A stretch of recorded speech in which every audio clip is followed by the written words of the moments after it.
Welcome everyone, and thank you for joining us for this exciting panel discussion on fostering entrepreneurial skills in East Africa youth, organized by Asante Africa Foundation. I am Kanan Puntambekar, and I will be facilitating today's session. Asante Africa Foundation, who is hosting this session today, has been working for over a decade now with East Africa rural youth, teachers, and communities to cultivate informed, resilient young leaders who can effectively tackle challenges and become active members of society.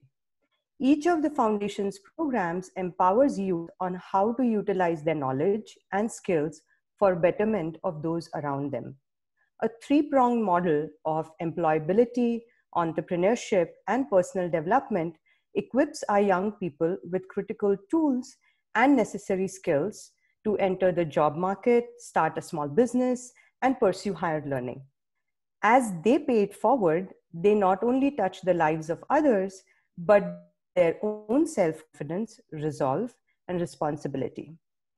As part of their efforts, today the Foundation is hosting an exemplary panel of guests who will aim to provide us a 360 view of fostering entrepreneurial skills in East Africa youth, policy, research, pedagogy, and practice. Our speakers will also try to contextualize their content today to the current COVID-19 pandemic situation, which has brought on significant challenges but at the same time, some unique opportunities for the youth to demonstrate their skills. So before we get into the details of our conversation, I would like to quickly go over some housekeeping items for today. For the next 90 minutes or so, we will follow the flow as listed in the slide, starting with introductions, followed by presentations by each of our panelists, before we move to the Q&A part of our conversation, and finally ending with a wrap-up summary. Thank you again for your enthusiastic response in providing us questions for the panelists beforehand. You will find that our speakers' presentations might address some of your questions, and we will try our best to take as many questions in the Q&A session as possible. We will also be sending all of you a follow-up summary of responses to your questions. So please feel free to enter your questions at any time in the Q&A box that is provided to each of you. As well as if you're having any issues with technology, please enter them in the same window as well, and we will try our best to address it as soon as possible. Also, from time to time, we will introduce some polls via the Zoom webinar window, and we ask you to please participate and give us your input.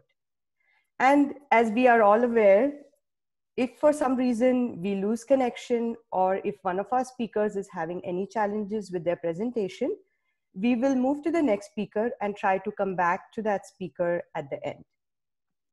So before I introduce you to the speakers, as you may have guessed, let's start with our first poll.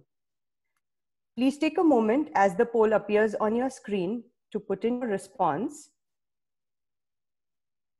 while I begin the introductions. We will start our panel presentations today with Ms. Lucy Maina. Lucy is a globally recognized expert of rural development for education, health, and vulnerable communities. She is a Kenya-based education consultant and a trained teacher with over 20 years of experience in the education sector. She was the regional director of an educational NGO and has experience in implementing, monitoring, and evaluating international education programs. Her experience is diverse and ranges from conducting research on language and education issues in government schools and among refugees, and working directly with youth to support implementation, policy, advocacy for Tibet. In today's session, she will be addressing the topic of key stakeholders and challenges through the perspective of both policy and research. Her presentation will be followed by Mr. Abdi Kader Ismail. Abdi is a globally recognized teacher and a leading educator in Kenya. Abdi is a high school principal in rural Kenya for over 20 years now. He was recently honored as the 2020 Global Learning Ambassador by World Bank and has also been a finalist for prestigious awards such as the Varkey Global Teacher Prize and the Game Changer Award. He was also acknowledged as the anti-FGM teacher in 2018. Today, Abdi will be drawing on his deep experience to discuss transformative approaches for building successful youth entrepreneurs. Our third speaker, Ms. Rita Kahurananga, is a globally recognized expert in gender, child rights, and advocacy. She has over 15 years management experience in the field of project management, gender, and advocacy. She has also held senior leadership positions and was awarded the prestigious Public Sector Partner of the Year award presented to her by Chief Executive Officers Roundtable members. She was nominated and then selected to join the Aspen Global Leadership Network and is now the sole proprietor of Kageni Consulting, providing research and project management services to clients that include Africa Child Policy Forum, UN IOM, as well as private foundations. She is a WHO Global Inspire trainer on prevention of violence against children and women. In her talk, she will address the critical angle of how financial literacy and entrepreneurship skills can improve gender parity. And finally, most importantly, our last speaker, our youth panelist, Mr. Dennis Molando, will provide us a window into his personal story, successes, and challenges of an East Africa youth entrepreneur. Dennis is a Uganda youth go-getter improving his community during the COVID-19 pandemic. He's a 23-year-old student from Makerere University Business School pursuing a bachelor's in accounting. He gained essential finance and auditing experience from his internship at Raising Gabdo Foundation and PKF Uganda, and has won the Jijali Entrepreneurship Online Course Award. He is a member of Makerere University Business School Rotaract Club, advocating for community service, leadership, and networking. As a 2018 alumni of Asante Africa Foundation's Leadership and Entrepreneurship Summit, he encourages his fellow youth to be fearless and implement their business ideas. We are very excited to hear his story today and his perspective on how we can amplify and bring into focus the young voices in this critical conversation. So before we begin our presentations, let's quickly look at the results of our first poll.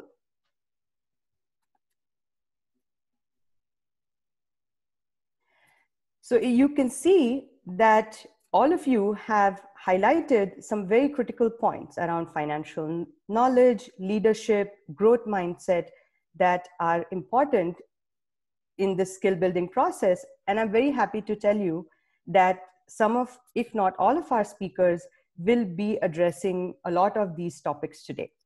So with that, let me hand over to Lucy, who will begin the presentations. Kanan. I'm very excited and very passionate about the youth, and so I hope I'll bring the passion to you tonight. I've worked with many youth over many years, and I'm very excited to see how systemic change can advance the future of the youth. Today, I will look at the evidence on entrepreneurial skills with a whole youth development lens. Next, please. So, what this means is that whole youth development incorporates academic and non-academic skills, and youth should be prepared to know that beyond the high school or college, it's not just about getting jobs, but there are other paths after high school that they can look at. And that's why entrepreneurship is important, and it's the recognition of an opportunity to create value and the process of acting on this opportunity. Next, please. So we look at what the global statistics look like in terms of youth.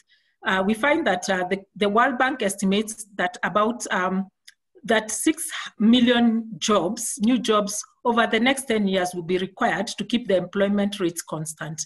Further, ILO indicates that 73.3 million young people are unemployed. And if you add those that are underemployed, this trembles the total. Again, we find that about 169 million youth earn less than $2 a day, which represents a third of the working youth in developing countries. And again, we found that ILO said that the unemployment rate in Africa is expected to exceed 30% by the end of last year. Next, please. So bringing it closer home, when we look at the statistics, the Kenyan statistics, we find that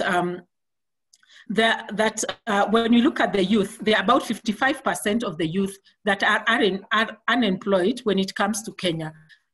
Again, we find that those youth that are not working, about 1 in every 2 who graduate are not able to find jobs. So you find that there are a lot of unemployed youth.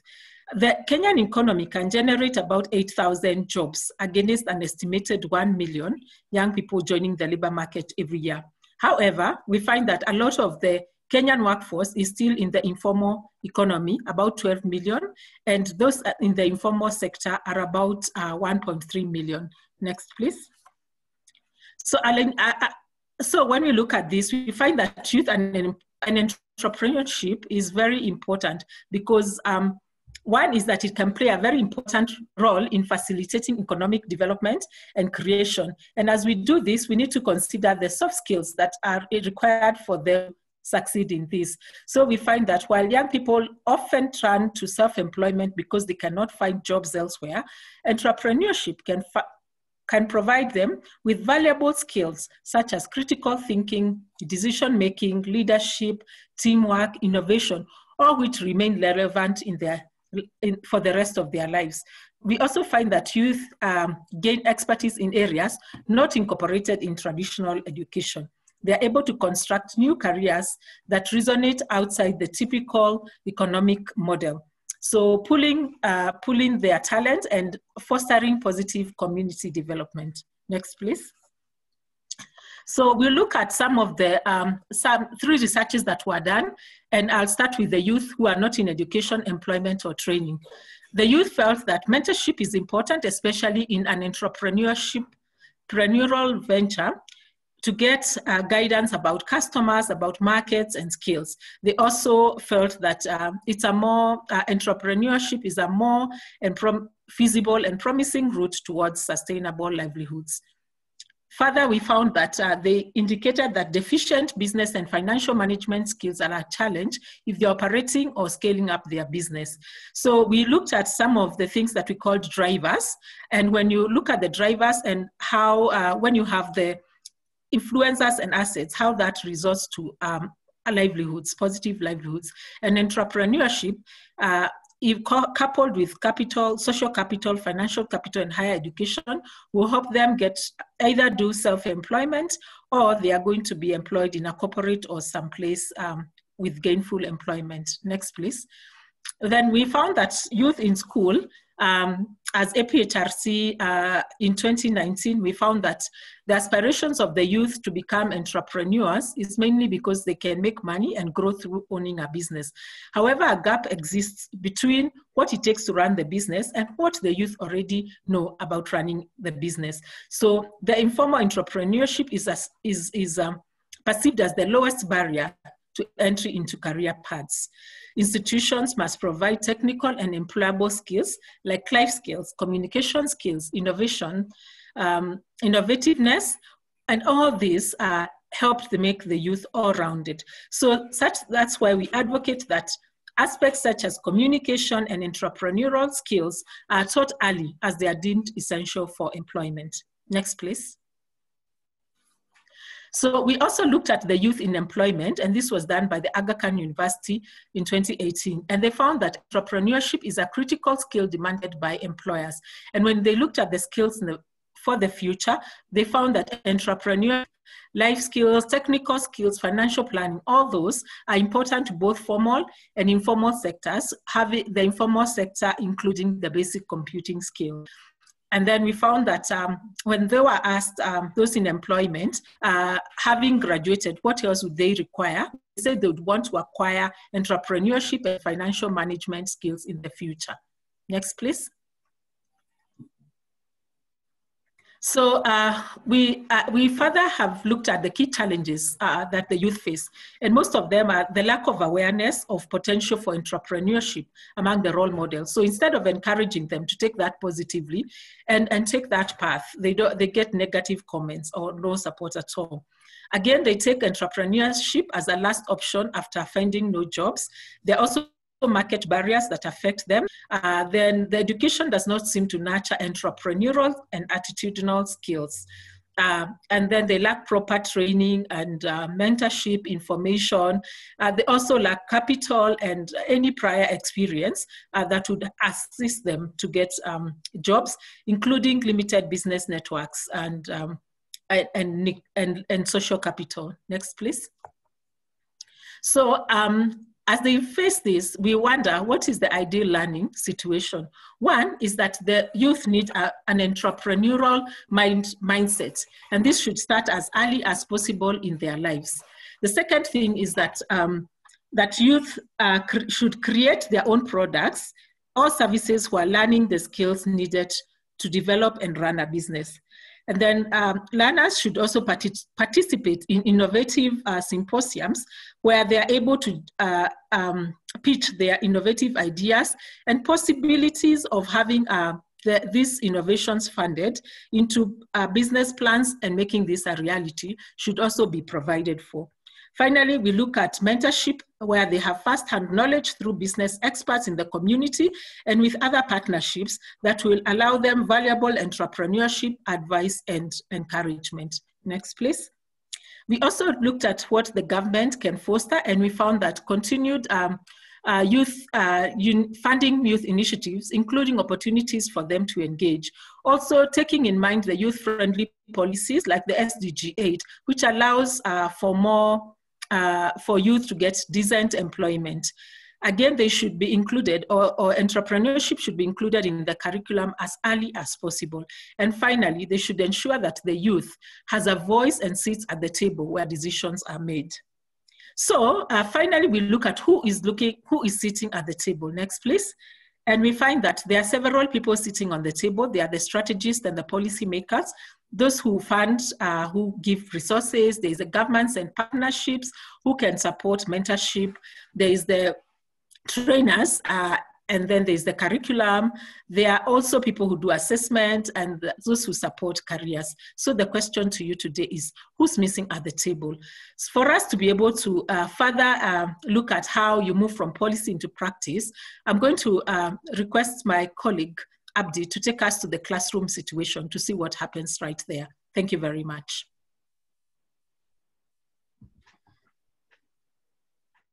Thank you very much, Lucy, for taking us through what the policy is. As an edupreneur who believes in trying out new things, I feel excited to be sharing about reimagining education. Do we need to reimagine education? I think yes. Next. Entrepreneurship is rarely taught in our schools. We want to establish the link that is there between academics and livelihoods, so that we can bring about edupreneurs, not just students who are in school, but edupreneurs who will think about how to change the future. With me, I have two key inquiry questions in my next slide. The key inquiry questions are, how do we get practicality of the theories that are learned? Where and when does the transfer from theory to practice occur? We all understand that there is a lot of content in practical subjects in schools, but how can we make them practical in life? Next, please. What we do need is to have a change in our attitude. Together we can reimagine education, because the schools have more than they think they do have. What we need is to change the way we are running our schools currently. We are running our schools with a fixed mindset. It's time for us to move to growth and entrepreneurial mindsets. I want to give examples by looking at the roles of the school in the next slide, from the growth mindset perspective. And here, we are looking at how the schools should move from content to concept. We are looking at how it is possible for the schools to transfer the knowledge that they are giving to the learners from theory into practice. The school should be a trial ground where learners can safely try out options and learn from their successes and failure. The school should make them world ready, not to seek employment only, but also to create employment. The school should be a hub for innovation, creativity, and problem solving. It should be a place that every learner will want to be because they understand the value and the connection of what they are learning with the real world. Schools need to be community learning centers where demonstrations can be done and extension services provided. Schools should not just be for teachers and students, but for educators, regardless of their skill set. Anybody who can share a particular skill is an educator, and all learners, regardless of the uniforms they wear. The learning in school should not be tied to the four walls of the classroom, but every aspect of the school should be a learning process. Parents should be able to access the school as a learning center. Professionals should be able to access the school as a teaching area and a practical laboratory to try out innovations. In the next slide, I am looking at some of the practical ideas. We can turn the schools into action research centers. By action research, we will want students to identify a challenge that is facing the community or the school itself, and then try and solve those challenges. You see, they are learning the theories in the school and they are practicing them out. A good example can be in recycling. Students can work on issues of waste disposal. And with waste disposal, they can come up with quite a number of ideas. How do we deal with the waste in our school and outside our schools? They can talk about turning the waste into profit by making decorations using plastics. They can come up with brooms. They can come up with rugs. So we are talking about allowing the students to try out these ideas. They can go into painting, sign writing and artwork, pottery and basketry. All these are ideas of things that they can currently do. Next, we can talk about allowing the students to develop teaching and learning resources. These are some of the examples of teaching and learning resources developed by students themselves. When a school has these teaching and learning resources that are developed by the students, they save some costs. Whatever cost it is that they are saving, they can reinvest the same into the entrepreneurship aspect of the learners. Another good example that is very common in East Africa is in the next slide on science and engineering fair. We need to ask ourselves, how do these clever ideas not get lost or brought to scale or they get accelerated?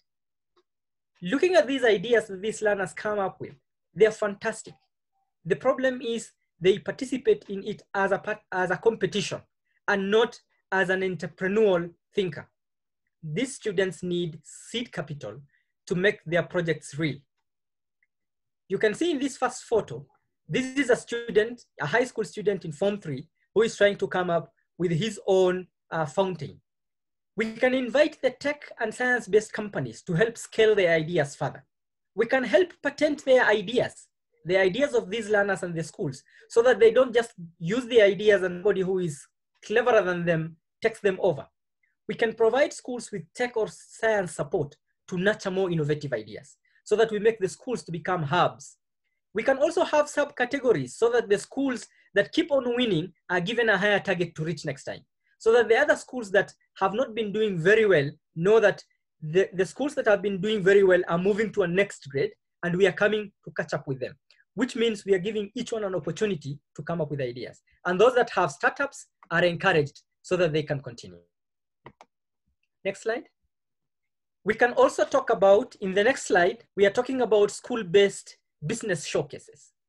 We can set days in the school when entrepreneurship activities can be undertaken.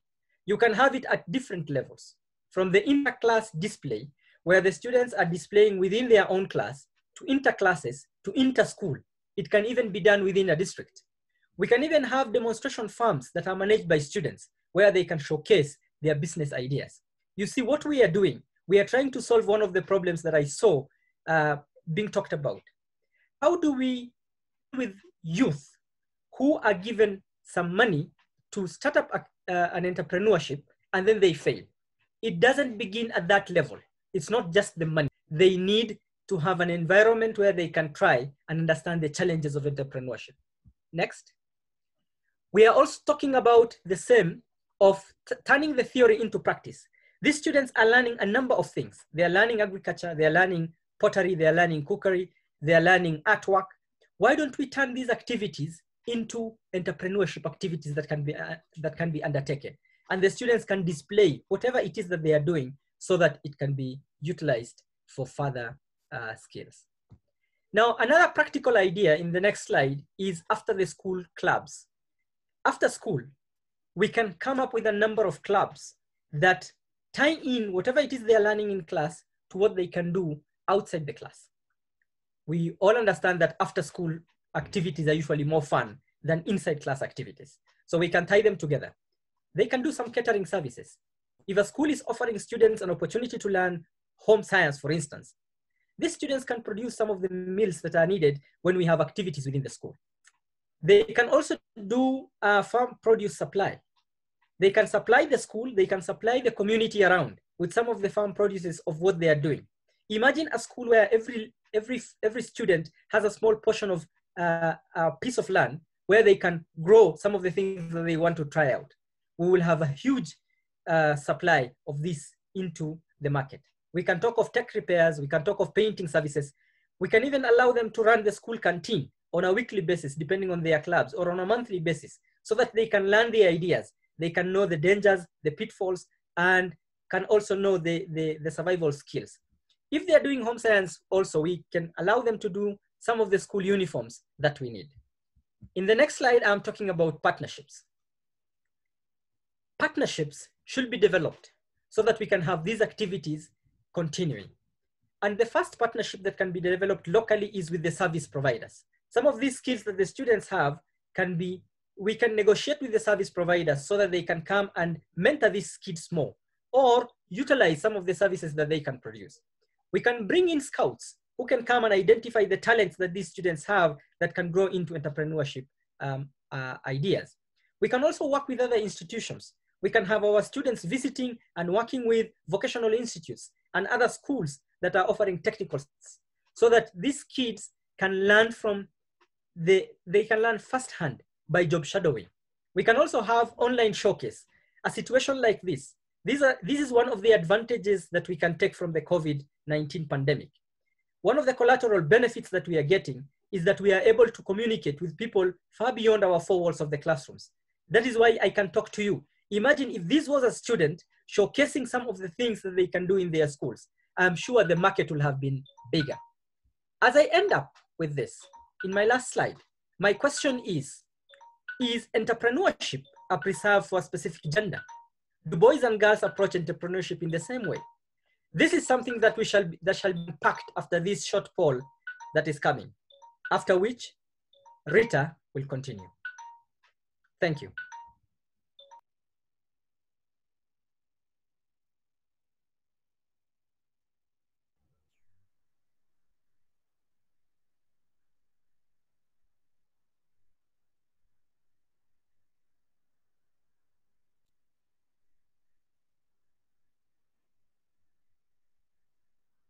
Greetings, everyone.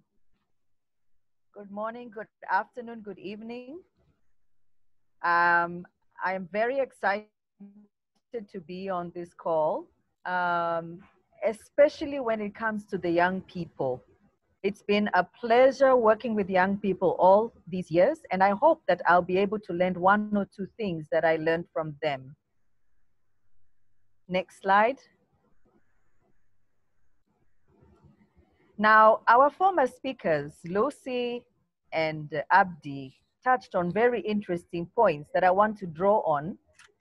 Lucy said the information sector is more viable. And then Abdi is saying, how can we rethink the mindsets? The minute you say mindsets, you're already talking about gender equality.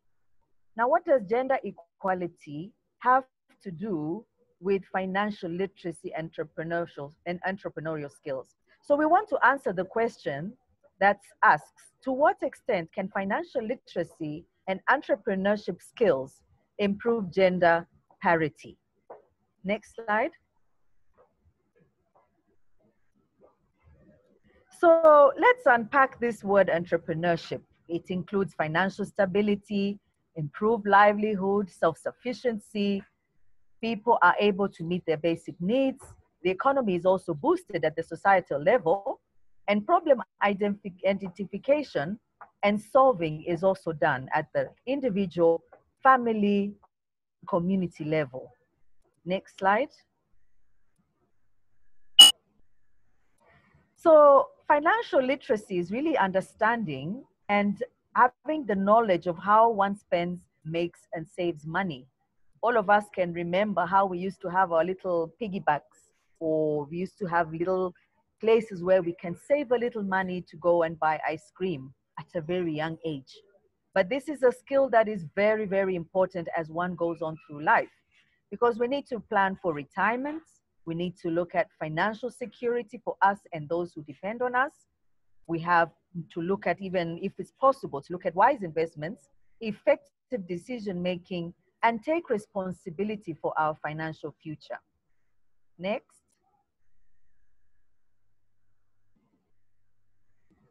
So when you look at a young man or woman, when we call them young youth male or youth female, they will say that they have all kinds of ideas. However, they will tell you that they come up against so many barriers. One of them is limited access to markets. And that's what Lucy touched on in her presentation. We look at the policies in different countries. If you go across East Africa, some are looking good on paper, but are youth really supported? That's a question we need to ask ourselves. The entrepreneurship culture, our young people, okay, I need to get my degree, but then as soon after, I need to have a desk job. Where's that desk job? The entrepreneurship culture has not yet taken root in many areas, whether it's urban, rural, or peri-urban. The investment climate does not necessarily favor our young people, our youth. And then the absence or limited access to training in entrepreneurship skills. If you go to the grassroots level, the young people who will come up with the idea may not necessarily know even where to go. So the business environment for investment is unfriendly, and the culture influenced gender gap, which we're going to talk about right now, is a real issue. Next slide. So for some of us, gender is very familiar, but I thought I'd give a quick summary introduction of what really gender is.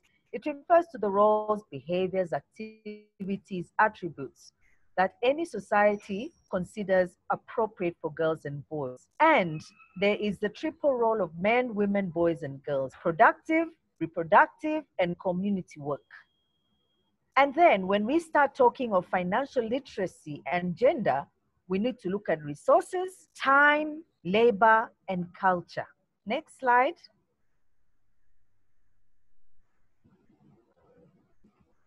So inequalities, imbalances. Abdi very well talked of fixed mindsets. This is where inequalities happen because of social norms. And when most of us in Africa look back, the household is more supportive of an educated male than a domesticated female. Studies have also shown that upon entering high school, boys are more knowledgeable about finances. Let's keep that in mind as we continue. Women are less financially literate, although many women start their own businesses. In one of the projects in World Vision, it was an 80-age project. And when we did the evaluation of this project, it was very interesting because the women had 100% return rate for their savings and lending. Interesting. However, if the inequalities continue and there is no financial viability, this makes women and young girls, adolescent females, very vulnerable to abuse and exploitation. Next slide. So these are the types of abuse. A young girl will say, listen, I have no money. I really need to sell my body. I need to put food on the table. So she is sexually abused and exploited at the individual level, at the family level, and even at the community and societal level. There's economic abuse. The boy is given more space to operate, but the girl is told, no, no, no, you continue with domestic chores. The boy is being groomed to be the heir of the rights of the family. There's emotional, physical, and verbal abuse. Next slide. So really, what can be done? You and I need to think about how to reduce the risk factors and vulnerability to violence and exploitation. Next slide. So we need to think of ways of closing the gap. Lucy and Abdi have shared some very interesting practical ways of doing this. Let's see what else has been done in different setups in Arusha, Tanzania. Next. So ECHO is an organization based in Arusha, and it really is a conservation agricultural project. It's East Africa Impact Center, where young people are learning to install biogas chambers in different farms around Arusha in Tanzania. It's very interesting because some of them came to me and said, you know what?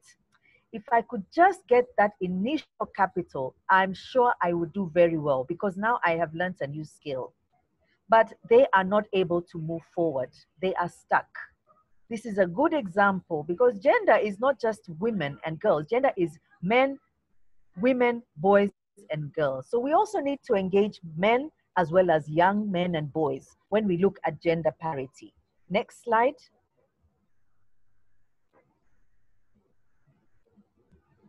Next slide, please.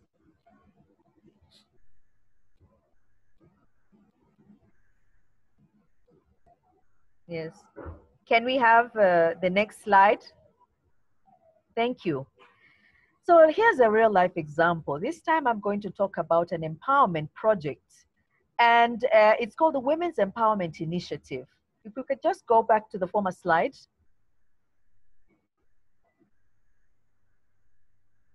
I think they're skipping. Yes, it's called Ever Creative Empowerment Center, and they conduct various activities from providing supplies to widows and orphans, educating single mothers on hygiene, and providing funding towards education for street children and empowering women with skills and startup of their businesses. Next slide.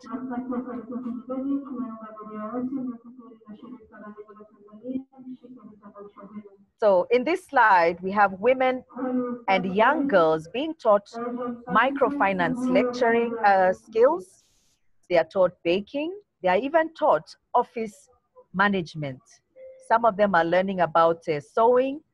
And interestingly enough, the trainers are also youth males. So it's a development project. Next slide.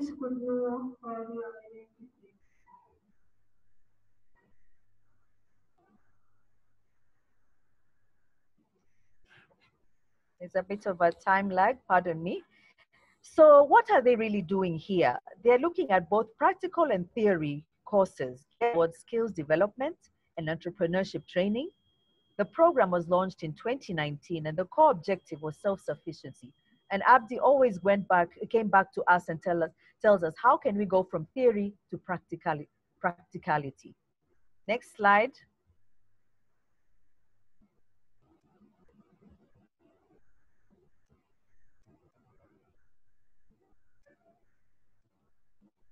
So what are the outcomes? 72% of women and girls found jobs and internships at established companies.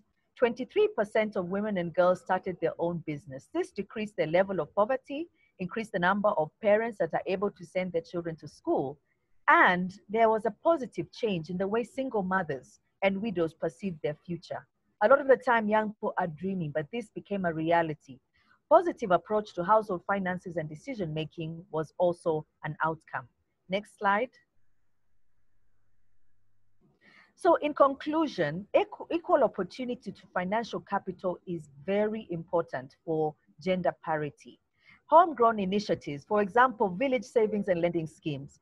For example, the SACCO, savings and lending schemes, they are very important to be able to help young people. There's decision-making power, which becomes more balanced. And then there's access to tools and skills. And youth are innovative and they need access to institutional foundations. And they need access to institutional foundation, meaning policies, access to markets, and gender equitable programs. Next slide. Please excuse the background noise. So in conclusion, stigmas around gender and systems that reinforce stigmas must be revisited. And then parity is activated largely through education. And I would say at the household level, at the family level, the parents empowering the children, boys and girls, to be able to understand what possible opportunities are there for them, and backed up with positive social norms.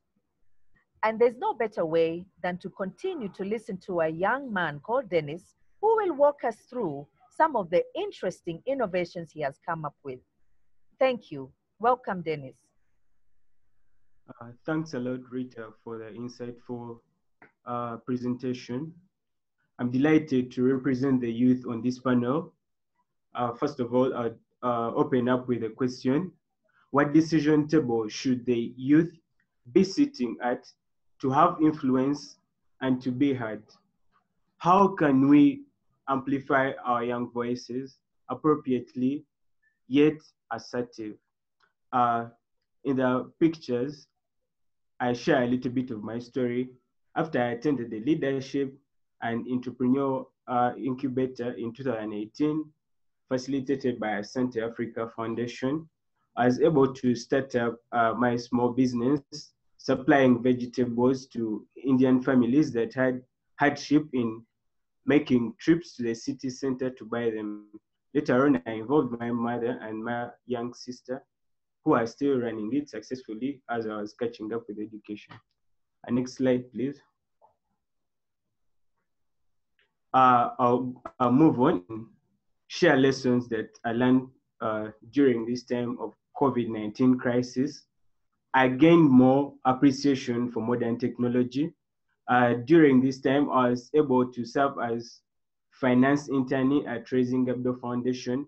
I was in position to learn QuickBooks online using YouTube tutorials. Moving on, I was in position to attend my regular Rotary meetings, which are full of learning and more tips on how to move on in life. Next slide, please.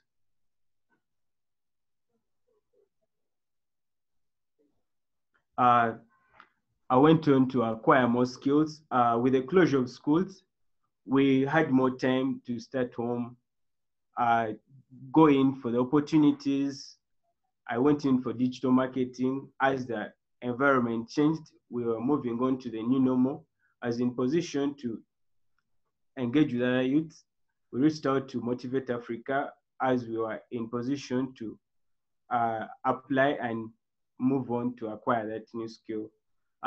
Around this time, there has been more of networking, meeting mentors and professionals virtually through the professional and leadership sessions we have online. This has put us in position to interact with professionals that are sharing experiences and more of how to handle different situations in life. Then re-strategizing to acquire skills. Around this time, very many industries that were hit, for example, aviation and tourism.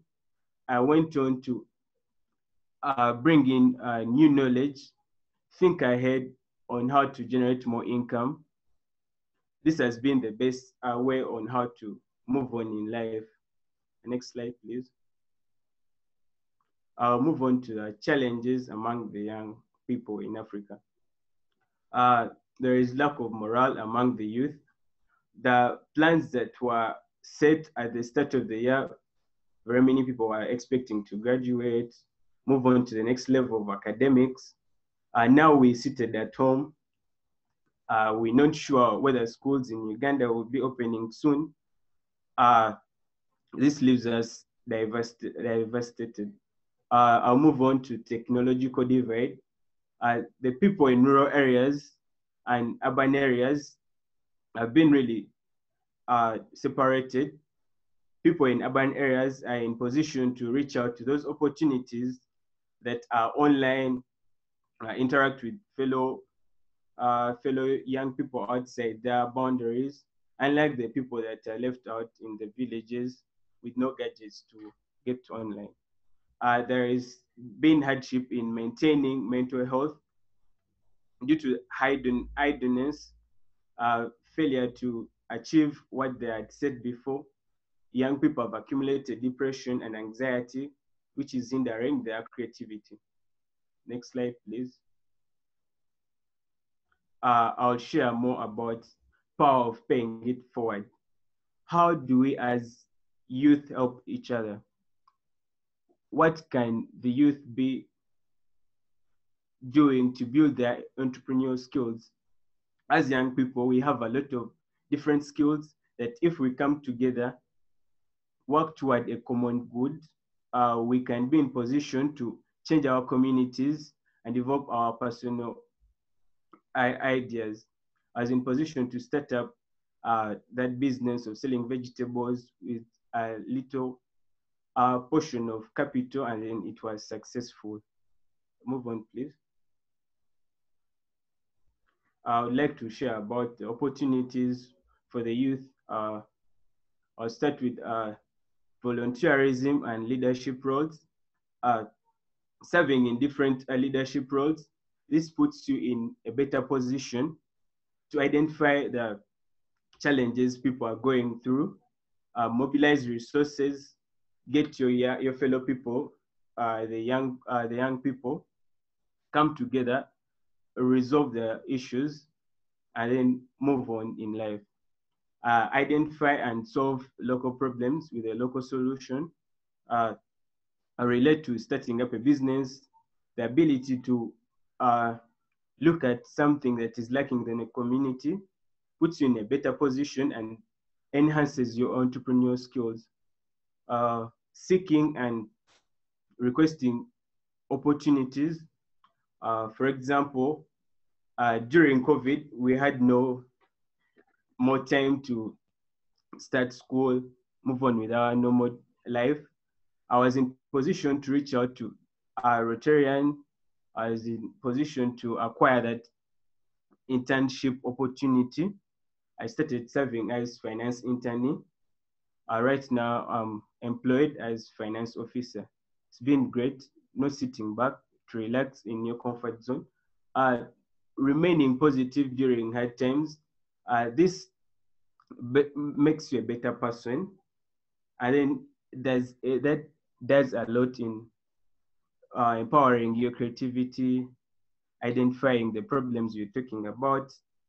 And in the long run, you become a successful person with entrepreneurial skills as well. Always being resilient and willing. With failure comes success. Young people should learn to give up on the past and learn to move on in life. This, in the end result, makes you better serving your community and supporting other young people. There is need to embrace change and diversity while acquiring skills. With the changing environment, right now we in the lockdown, there is nothing much going on in the lives of young people. We need to look at the new opportunities that are coming through, provide the solutions, for example, selling masks, sanitizers to the situation of COVID-19. Move on, please. I'll move on to the government and NGO role toward education entrepreneurial schools. There is need to facilitate and equalize education with that with the difference on how people are getting knowledge. It's hard for the people in rural areas. And then the NGOs, for example, as South Africa, that have come up to address the needs of the young people. These people have been in position to start up their own businesses, address the needs of the communities through the clubs that they are forming up, and then the knowledge and leadership skills they are providing to the young people. There is more of accessibility to resources and opportunities, a need to provide loans and incentives to the young people to bring into existence the ideas and the knowledge that they have that can change their lives. Next slide, please. There is need to empower the youth in different ventures. A lot of young people start their businesses, the uncertain of their future. After 1 year, they're unable to move on with their businesses due to the lack of knowledge on how to sustain their businesses, financial ignorance on how to manage the daily operations. I'll move on to career guidance and counselors that are needed in the lives and schools of the young people. You find someone that are heading to university, they're not passionate about the degree they are about to pursue, but they are doing it to end the academic goal. But if we introduce career guidance at an early stage, these young people are able to make good decisions regarding their career.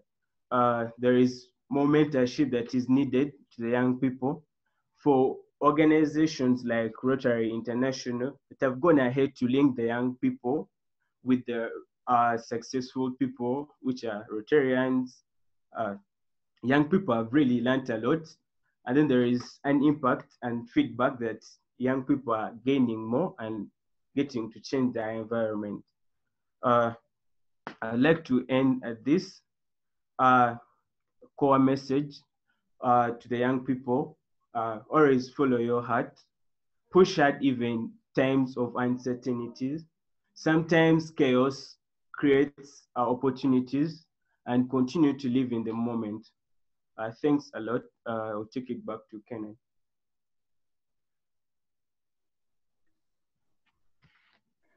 Thank you, everyone, for those phenomenally insightful and inspiring presentations. We had now heard from our panelists about what our youth are telling us they need, how we can transform the school learning process to adapt to our evolving realities, how we can improve gender parity by encouraging entrepreneurship, and also how we need to examine at policy level to bring about systemic changes. So thank you everyone for those really informative presentations. And now before we jump into our Q&A session, let's see if we can look at the results of our second poll.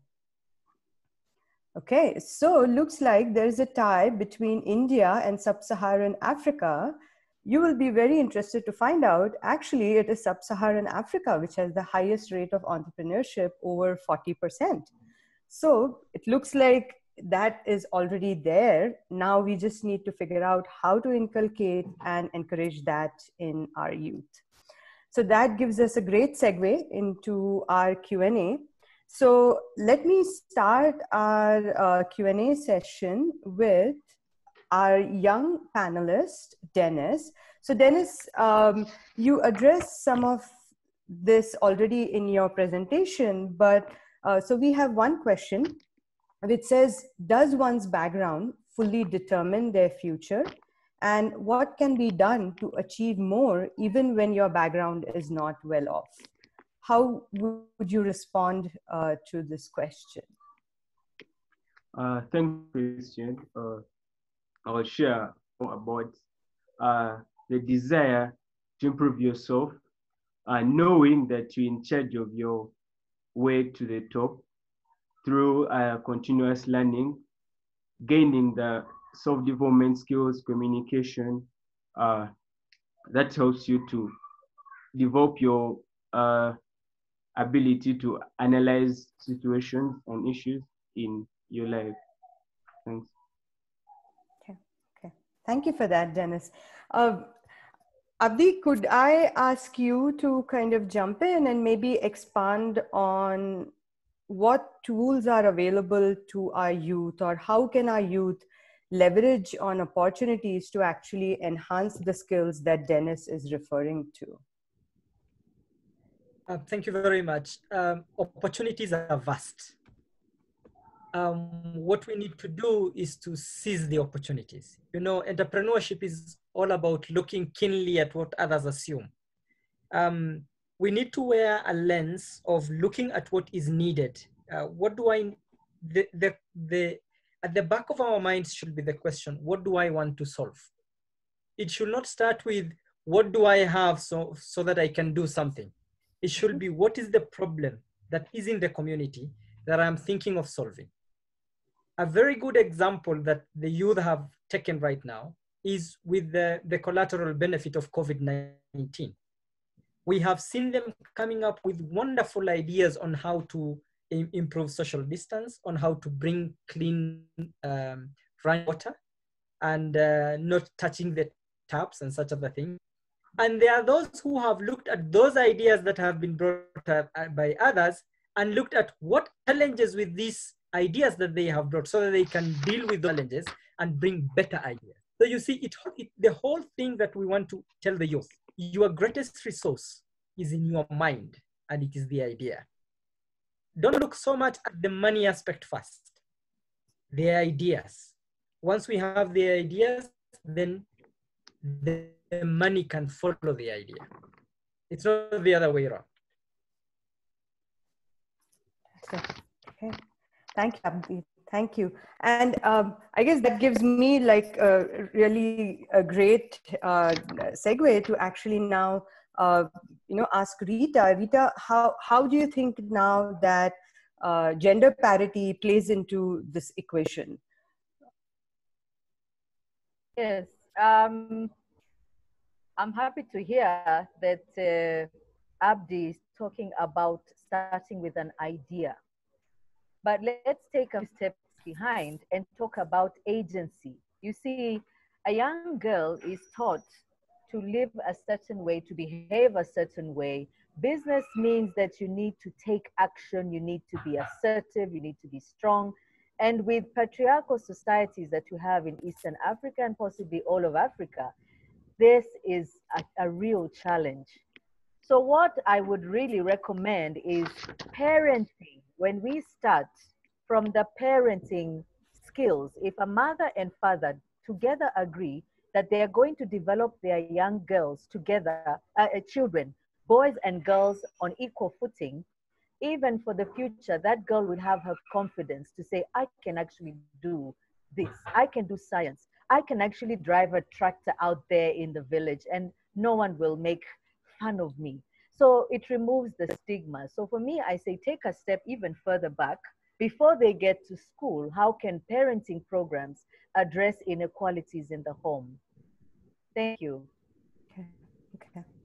Thank you, Rita. Thank you. One of the next questions that we have is actually, I would love for Lucy to start a conversation on that. It is asking, is East Africa still on track towards 2030 SDG goals? And what is your opinion regarding that? Very interesting question, Canan. I would say we are on a journey because we are not yet there, and I think we are taking a bit longer than we would have, but for many reasons. One is that when you look at the vision, the 2030 vision, we were hoping that would go more into manufacturing and things like that. But when you look at like Kenya, it's more of a service-driven economy. And I know it's the same for Uganda. And so you find that the distribution of jobs and skills really are predominantly service-driven. So with that, the less technical nature is demanded. And so that means we are a little far from getting there. Again, when we look at just how we do a few of our things, and one of the issues is the mismatch of the skills mismatch into the labor market. And we find that as we've talked about, gone through this, and I know Abdi alluded to it, and also a bit of what Dennis said, you find that there is inadequate preparation of the youth for job opportunities, and this has, we really need to do something about this if we are going to get there. We also have a lot of outdated training facilities, or even the way training is conducted is also a really big problem. Again, the competency of the trainers, if they were to really help out so that learners moved to the next level. We could just see with all the challenges we had with just with COVID and technology. I mean, a lot of parents, a lot of teachers and others have struggled through this discussion. Then there are also a lot of conversations. When you look at the way the curriculum is sort of presented, it doesn't really affect talk to the market needs. And so even if we were to start looking at how to then best prepare our learners for that sort of situation, 2030, then it means that we need to have conversations between training institutions and the employers so that they come up with proper curriculum. And then also that the programs provided in schools also consider the job market skills. So there is a lot of that really needs to be done. And then again, when we look at just some issues of some of the policies that we have, we really need to figure out how to achieve like the vision, like the SDGs, where the value of entrepreneurship to youth is in the labor force, seen in the Decent Jobs for the Youth Global Initiative. And the key thematic areas include digital skills for the youth, quality apprenticeship, green jobs for the youth, transition from informal to formal economy, and all that. So as we look at some of these things, you find that we are really lagging behind. That's what I would say, but it's a journey, and we'll get there if we get a few things or ducks in a row, if we get things straight. Thank you. Fair. So connecting back to your presentation, Lucy, then you mentioned, a critical factor of we need to examine that who is missing at the table, right? Or what combination of people are missing at the table to realize the kind of change that you and Abdi, Rita, all of you are referring to. So I would love to hear from all of you. Who do you think is missing at the table, and how can we change that? So Lucy, maybe if we could start with you and then have all of you jump in, that would be great. Yeah, I think one person who keeps missing on the table is the youth. And even the way things are done, you could see that we start from policies and then go into implementation. And then the learner is the last person down the the chain. And so how do we bring the learner to the top? And so the youth is actually missing on the table. And so when, if you look at the circle I presented, the youth is actually not there, but other people, funders, the policymakers, and everybody else makes decisions on behalf of the youth who is really affected. And I think the other bit is also the connection between research, what is being researched, and what actually is brought to the table of the youth. And I know Abdi alluded to a bit of it, so I'll give him a chance to possibly elaborate on that. Abdi, please. Thank you very much. I think it has been rightly said. The youth are on the table, but they are part of the menu. That's the unfortunate bit. They are not part of the discussion. Everyone is rooting for the youth, but they are rooting for the youth for their own benefits. The youth have not been given the opportunity to be at the center of the discussions. And it's not just the youth, but it's a whole group of the disadvantaged. A whole group of the disadvantaged. We are talking of people with special needs. We are talking of girls in communities that are highly patriarchal.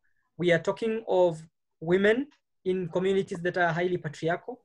Most of them do not, even if they go there and sit on the table, they are there to be seen and not to be heard. That's the unfortunate reality that hits the ground. So it's very important to improve them first so that they can be able to speak up when they have the opportunity to be on the table. But I'm sure Dennis might have a better view as a younger person than me. Maybe he understands it better and what he feels is right. Dennis? Yeah, thanks, Abdi. We as the young people, we divided, we in two classes, people that have information and can really go in for the opportunities, and then the young people that really don't know about what's happening. Maybe we need to reach out to them, provide their information, and empower them. Thank you. So, Dennis, I guess adding on to what you just said, would you be able to perhaps give us an example of how youth can, how youth can actually do some of these processes? So, um, one of the things you are involved with is you're involved with the Rotaract Club activities. And how has your experience been being part of a network like that? And has that opportunity helped you have your voice at, in the correct networks, at the decision-making tables? Can you talk a little bit about your experience in that space? Thanks for that question. I'm part of Rotaract, and we aim at serving the community. And then that willingness to serve others comes with a lot of benefit.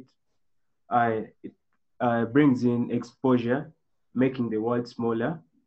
It puts you in a position to identify the problem uh, going on. You mobilize resources to address the needs. You move on to work with different people that are potential business mentors that have really achieved in life. And then they help you figure out a path that you have to take, or they guide you in what you have to do to become a better person and serve the community. Yes, I would also like to add, I don't know if you're finished, Dennis. Yeah, thanks. Yeah, I just want to add to these very insightful comments. When it comes to gender parity, young people, when we talk of youth sitting at the table, that's already missing. But I feel we need to go even further down. Boys and girls in school clubs, they are taught to speak out and to sing the songs. It becomes a little bit like tokenism. Okay, you sing the song and we will present what you have. So what we're looking at is developing boys and girls at a very young age to develop agency at equal power, so that when they come up and are brought to a table and even talking to, let's say, the district commissioner or the governor, or a donor comes and they're not able to express themselves, they need to be taught how to create that agency to talk about what they really feel is important. And the other thing I wanted to say is the private sector is doing amazing work in this field. We've got the MasterCard Foundation working in Eastern Africa.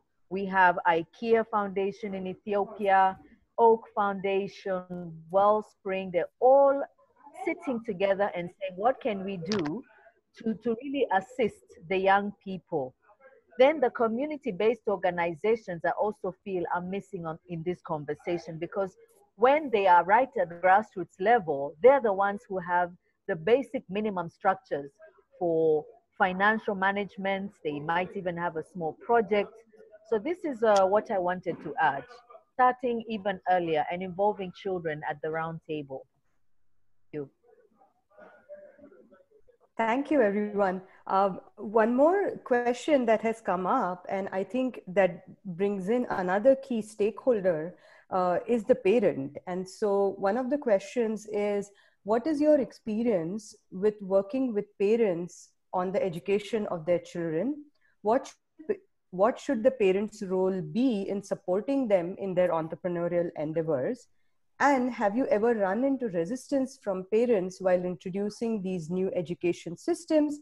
And if so, how have you handled it? So I think in each of your spaces, I would love to hear your response to this question. So maybe Dennis, if we could start with you, how has been your experience? Yeah, thanks, Ken, for sharing that question. I'm from a family where they've really been free with me. They support me. I go in for selling vegetables. My mom is there for me. And then I'm not restricted to work with different people. I'm in position to reach out to certain organization to ask for internship. I go on to acquire digital marketing skills. I associate with different young people. They put me in a better position to get gadgets. It's really been great.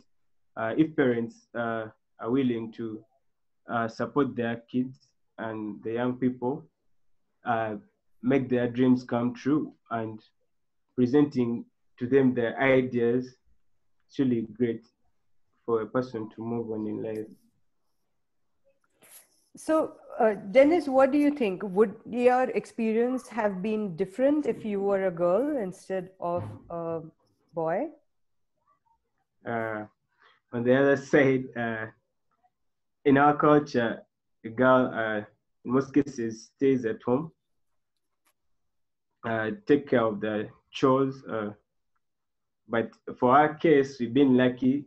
Our clients are more welcoming to the other gender. I wasn't in position to reach out to Pakistani customers who are not comfortable with carrying out business with the male. So give them a chance. They're working with my mom.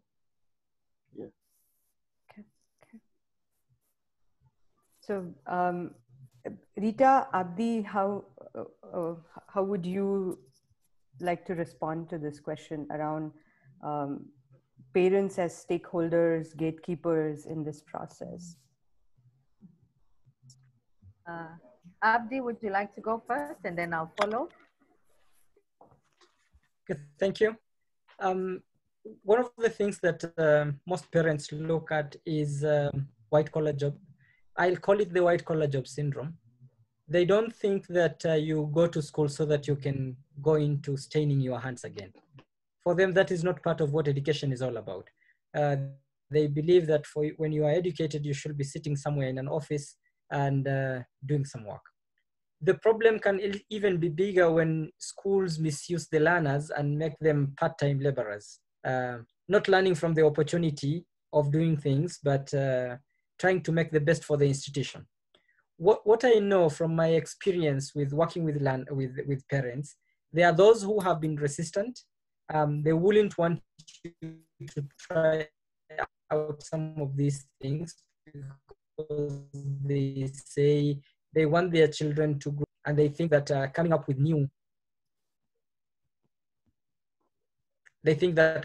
new ways is something that might affect the way they operate. But most parents, if they understand and you work with them well, they are quite supportive. And in my case, I've worked with the communities that are in the rural areas and they're very patriarchal, but I have had opportunities where the girls have also done some excellent work and the boys have also participated in some excellent duties. Rita? Yes, Abdi, I think edupreneurship starts at home, as you said. And I'm right back to these gender constructs, I can say, because in Africa, the one who inherits the family wealth is usually the male child. So right from the beginning, the girl starts at a disadvantage. And I think many people know this.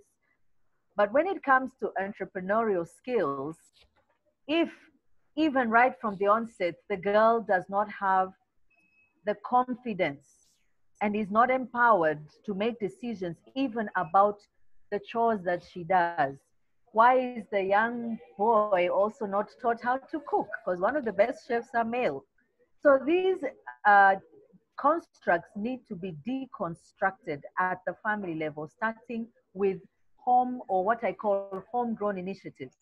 One example I can give is, from my sons, my two sons who are now grown up, but when they were very young, we used to say, listen, can you please do certain chores which you think are girlish, quote unquote, but then when you continue, you learn the skills which will also help you in life.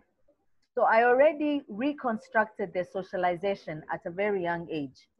So my sons cook, my sons wash the car, and then you start a little allowance, small allowance, weekly allowance, but for work well done. So parenting and bringing up children at the household level can really bring up a new kind of transformed society.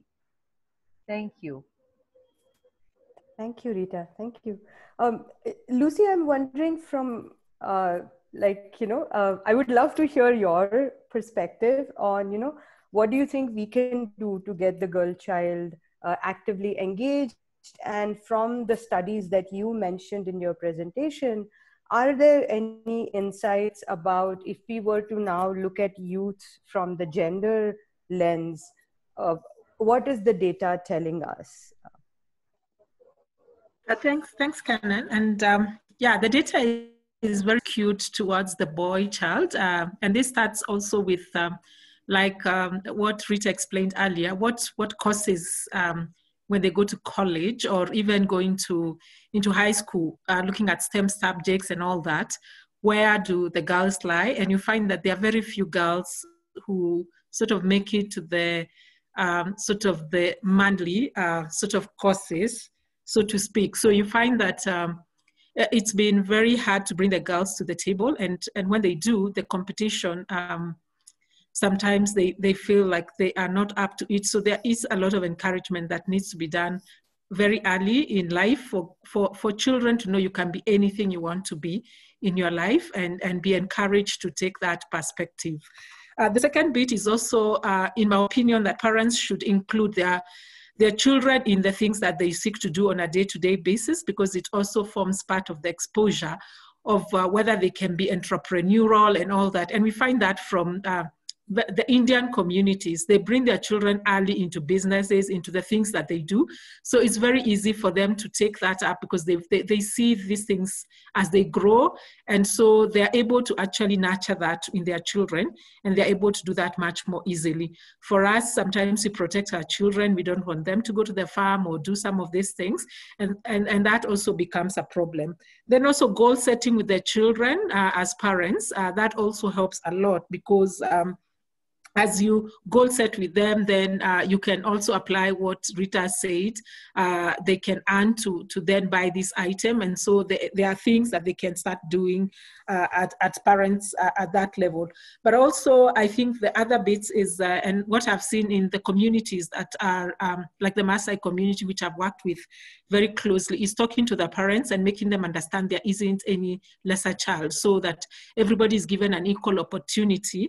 And of course, it takes a long time, and you need to talk to the gatekeepers and people who are in authority for them to sort of admit that this is a problem, and then they start working towards it. But we've seen it work among the Maasai communities. They've brought the children to school, and coming right from a point where only 3 girls would be sitting for KCPE, we find that now we have a full class of children who transition to the next level. So yes, girls can do it. The role models also in the community. So if you manage and make it to the top, then like Dennis, I would expect that he would go back and share his stories, and also encourage others to come up with him. So again, a lot of role models would actually do that. So successful women need to nurture the girls, and yeah, that works. Thank you. Awesome. Thank you, Lucy. Thank you. So I think we may be having a little bit of technology issues. We, I think, have temporarily lost one of our panelists, but hopefully he'll be back soon. But as we wrap up, I think this will be a perfect question actually to, wrap up our discussion, is to ask the question, okay, we are having all these really great, insightful, tangible discussions today. How do you think, these discussions can exert an impact on the current situation? Would you be able to comment on that? Lucy, Rita, Dennis?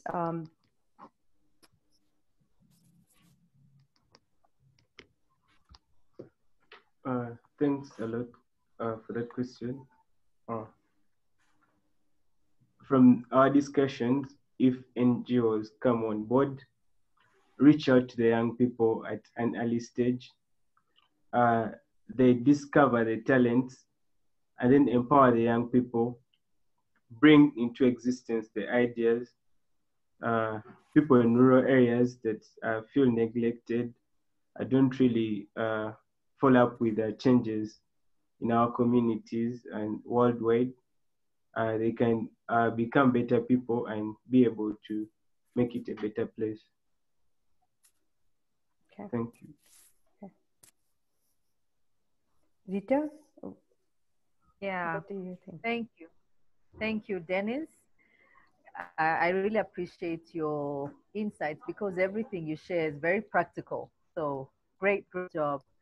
What I can say is there is need for movement building. There is need for advocacy right at the grassroots level, starting from the schools. You know, if you do have a school club, what really are they doing, and do have a voice in that school club, an environment club?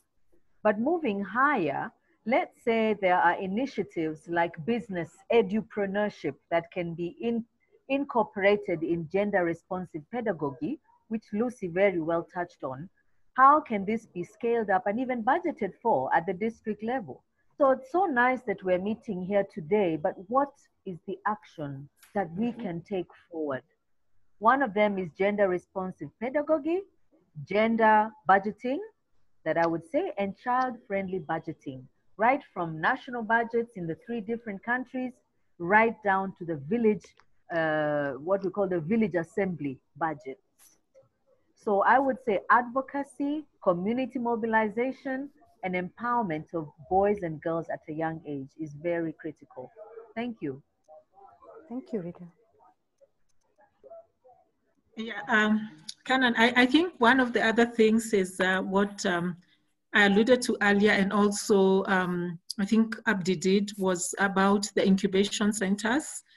So the schools themselves, and also having like learning symposiums, which allow the children to and the youth to be creative, but also seeing how this can be supported to the next level, such that small businesses can also arise from that, so that people can be innovative as early as they can, but that is also supported to become a reality. So we find that a lot of people innovate, but beyond just having it showcased, it doesn't go beyond that. So I think that would really be important. Then looking at critical stakeholders like parents, they need to be supportive of their children and what they choose to do, so that then the children have the support from home, and that gives children a lot of confidence in terms of what they can do.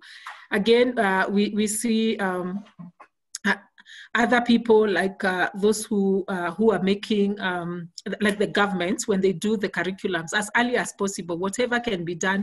And that is, so at preschool, whatever can be done at primary level, and all that builds up until you have that space up to when you're an adult, when you're working. And so this is continuous throughout life. And so people are able to choose. And so the informal, whether you're in the formal or in the informal sector, it doesn't matter, as long as you have the skills that make you all-rounded and you can make something out of yourself. That's what I would say. Thank you, Lucy.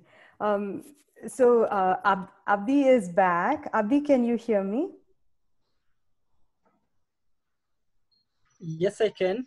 Okay, awesome. It's great to have you back.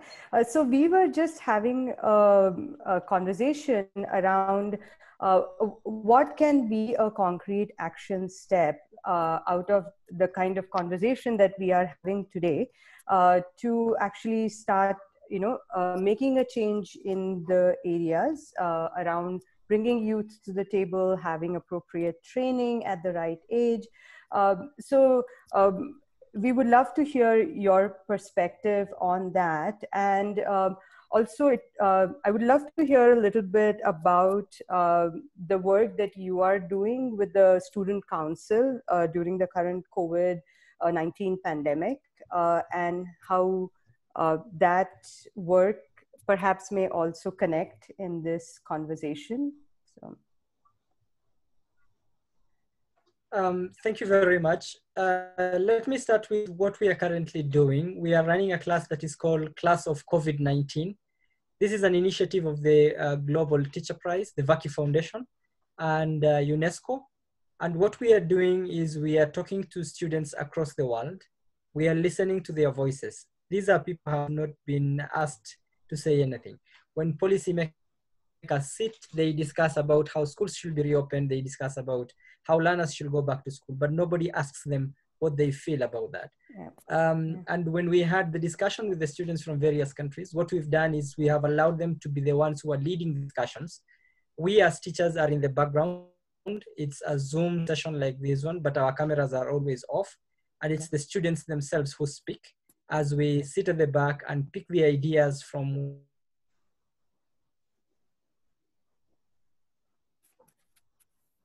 what it is that they are.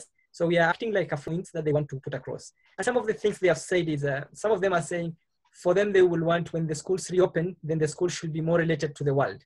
One of the things you can see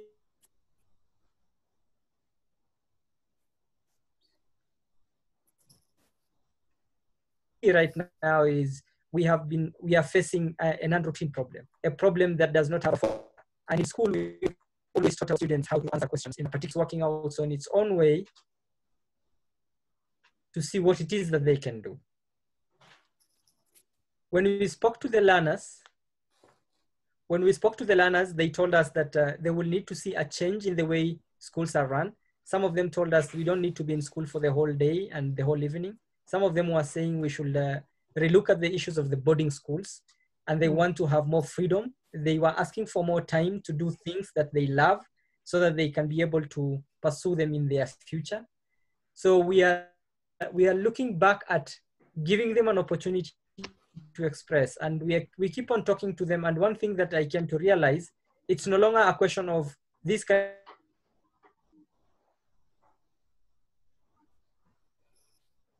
country versus that country. It's not a question of the geographical boundaries. It's all kids have the same feeling about what it is that they want. They want to be given. I don't know if that has answered your previous question. I think it does. And Dennis has been nodding away at your response. And so I would love to hear from Dennis. What about what Abdi said, really connected with you, Dennis? If you could comment on that, and then also, kind of give us your key takeaway that we can walk away with today. And then I'll ask all our other panelists to do the same as well. Thanks, Kenan, and thanks, Abdul, for the insightful knowledge. About schools, you find very many of them studying from 5 a.m. to 10 p.m. It's really not productive. And then you find other people studying for 5 hours. They really get enough time to meet people, get the exposure with the time they're off school, and then you find them getting exposed at a young age, other than people who are achieving academically. They get on the streets, they don't have the basic skills the HR consultants are looking for, and how to execute tasks in the workplaces. As I conclude, my takeaway is to start small. We as the young people, we have what it takes.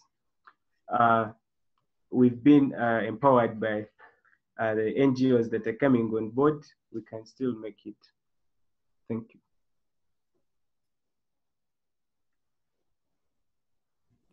Lucy, if you could give us your key takeaway. Yeah, my takeaway is that we need to help the youth to start entrepreneurship as early as possible and help them to be all-rounded in terms of getting whole youth development, but above all, getting them to the decision table. So as Anna would say, it is important to get, and it's very empowering to be asked for an opinion, knowing that that might be part of creating a change. Thank you. Thank you, Lucy. Abdi?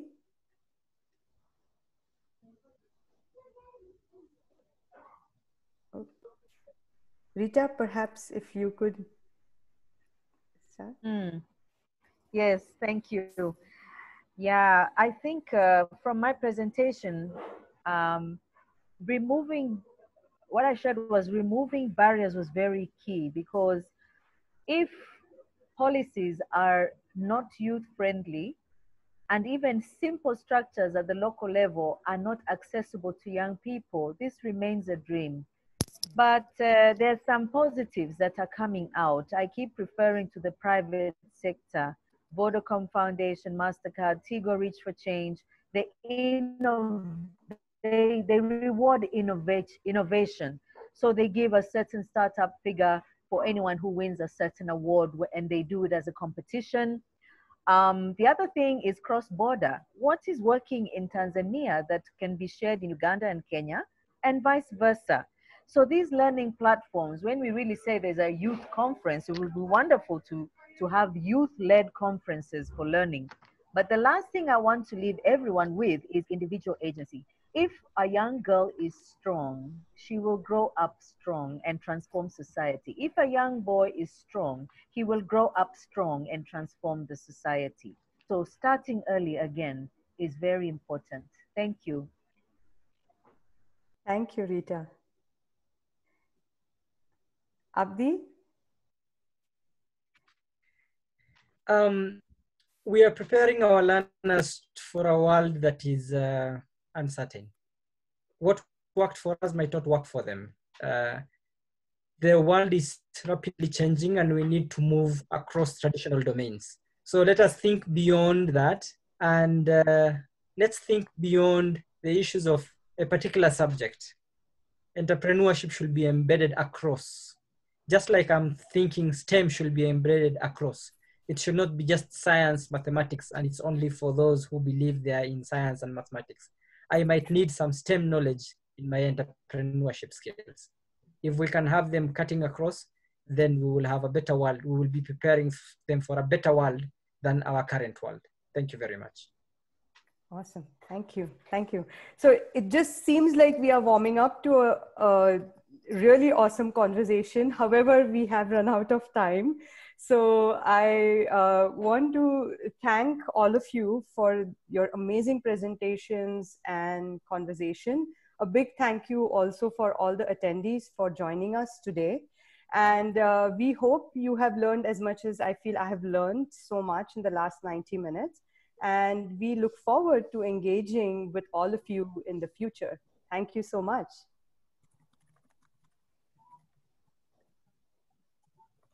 Thank you. Thank you all. Thank you. Bye, everyone.